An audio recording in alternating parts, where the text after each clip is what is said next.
if any, in the House rules or a House resolution authorize the subpoenas issued by the House committees prior to the passage of House Resolution 660. In addition, please list the subpoenas that were issued after House Resolution 660.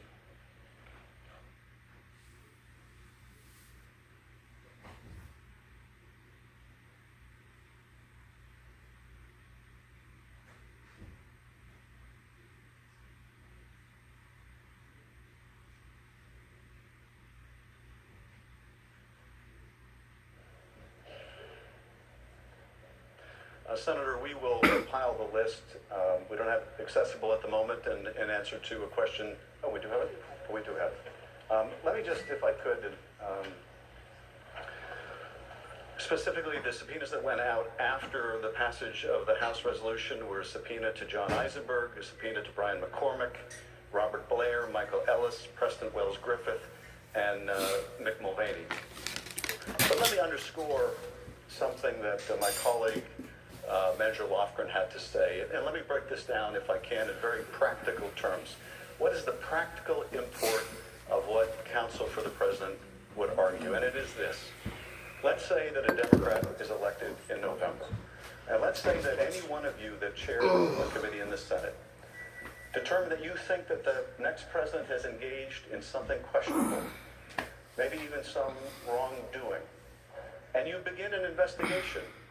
And I would imagine that your Senate rules, like our House rules, and it's House Rule 10, Senator, that has the specific language authorizing the issuance of subpoenas as a part of our normal oversight responsibility. That power didn't exist at the time of Watergate, so they had to have a separate resolution.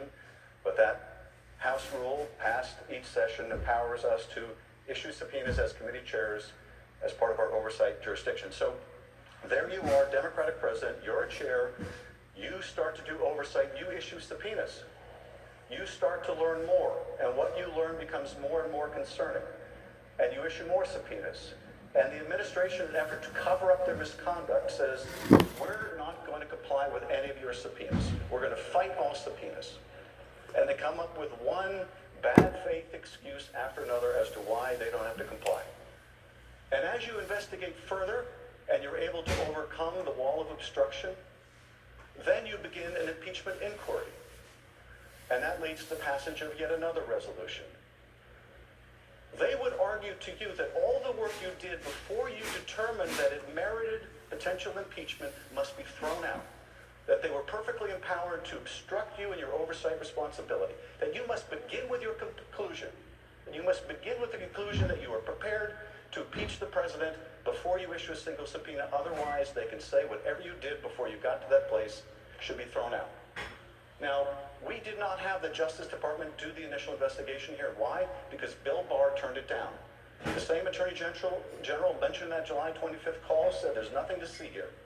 So there was no DOJ investigation. There was no special counsel investigation.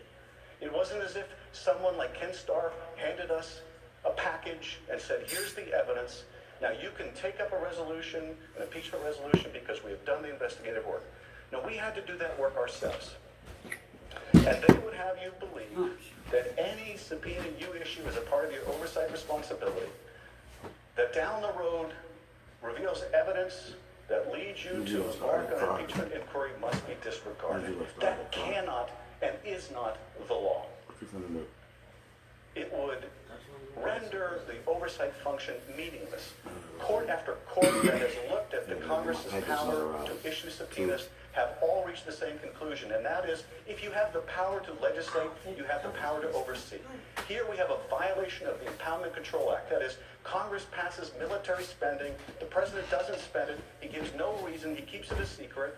We're investigating that. That can't be more squarely within the oversight power of Congress to find out why aid we appropriated was not going out the door. They would say, you can't look into that unless you're prepared to impeach the president and announce it firsthand.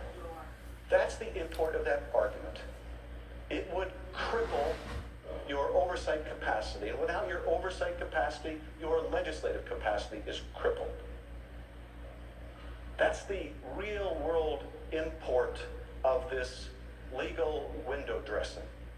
They would strip you of your ability to do meaningful oversight, And particularly here, where we're talking about misconduct of an impeachable kind and character, it would mean that a president can obstruct their own investigation. And if you need any evidence of their bad faith, of which is abundant, the shifting and springing, rationalizations and explanations. When we had Corey Lewandowski in the Intelligence Committee, they said that under instructions from the White House, he wouldn't answer questions because he might claim executive privilege. Now, this was someone who never worked for the executive. They made the claim they might use executive privilege. I'm sorry, is my time up? Time has expired. Thank you. You know what time is up, fad.